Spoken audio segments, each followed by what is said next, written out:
যোগী আদিত্যনাথের শাসনে উত্তরপ্রদেশের অবস্থাটা ঠিক কেমন এ নিয়ে তো অনেক আলোচনা হয়।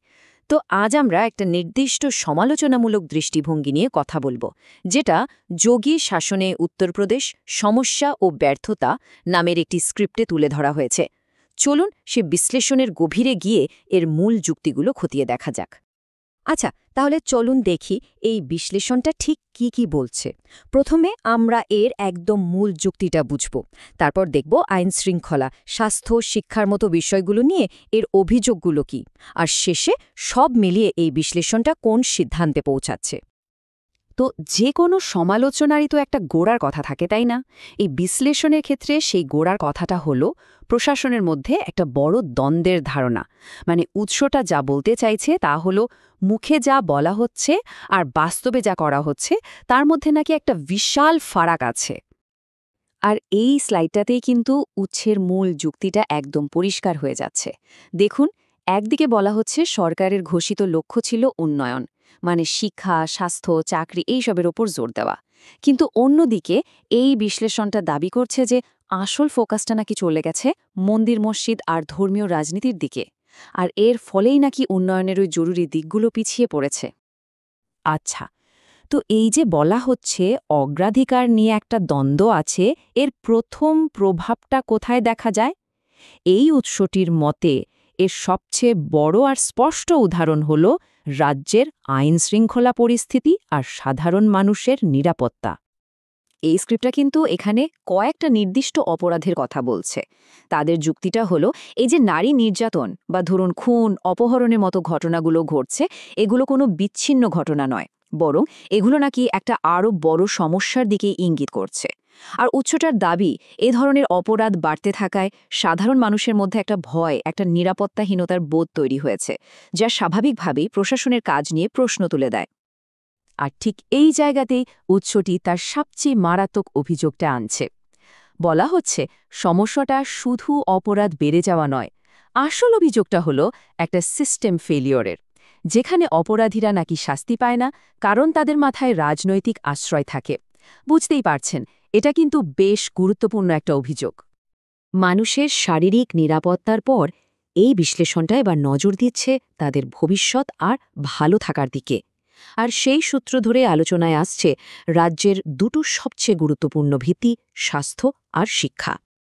দেখুন, এই স্ক্রিপ্টটা যা বলছে তা হলো যে কোনো সরকারের আসল সাফল্য মাপা উচিত তার জনগণের অবস্থা দেখে।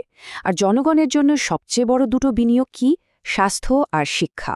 কিন্তু উৎসটার মূল অভিযোগ হলো ঠিক এই দুটো জায়গাতেই নাকি চরম অবহেলা করা হয়েছে। এই স্লাইডটা দেখলে উৎসের যুক্তিটা আরও সহজে বোঝা যায়। এটা একটা তুলনা তুলে ধরছে। একদিকে দাবি করা হচ্ছে মন্দির বা এই ধরনের ধর্মীয় প্রকল্পে কোটি কোটি টাকা খরচ হচ্ছে, আর ঠিক তার উল্টো দিকে অভিযোগটা হলো সরকারি হাসপাতালে ডাক্তার নেই, ওষুধ নেই বা স্কুল কলেজে যথেষ্ট শিক্ষক নেই। এই যে একটা বৈপরীত্য, এটার মাধ্যমেই উৎসটা তার ভুল অগ্রাধিকারের যুক্তিটাকে প্রতিষ্ঠা করার চেষ্টা করছে।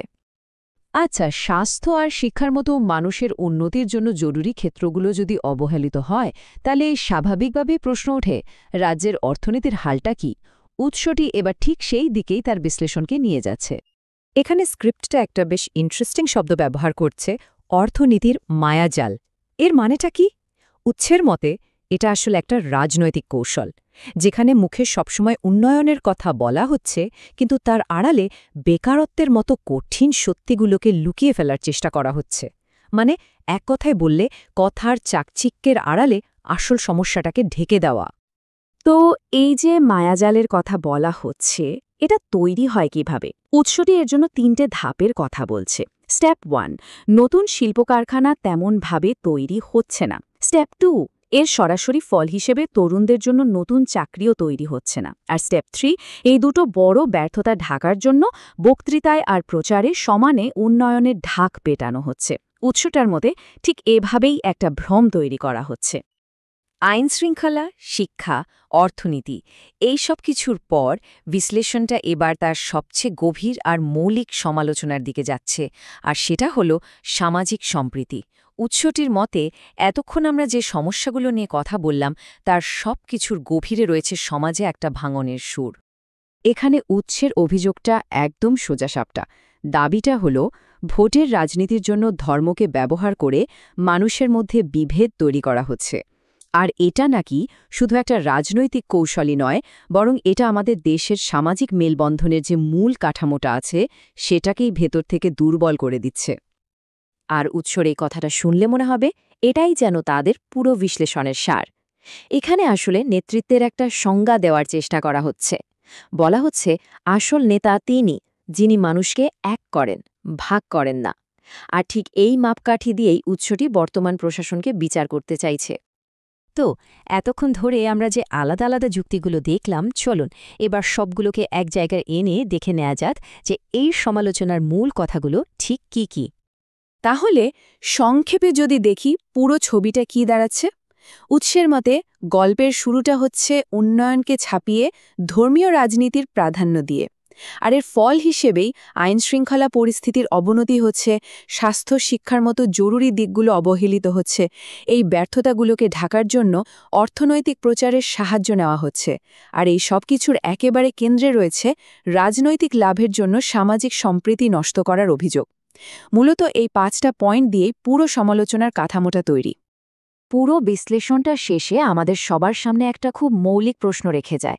যখন আমরা কোনো সরকারের কাজের মূল্যায়ন করি, তখন আমাদের আসল মাপকাঠিটা কি হওয়া উচিত? উন্নয়ন, নিরাপত্তা, নাকি সামাজিক সম্প্রীতি? এই উৎসটি তার দিক থেকে একটা উত্তর দেওয়ার চেষ্টা করেছে, কিন্তু প্রশ্নটা আসলে আমাদের সবার ভাবার জন্য।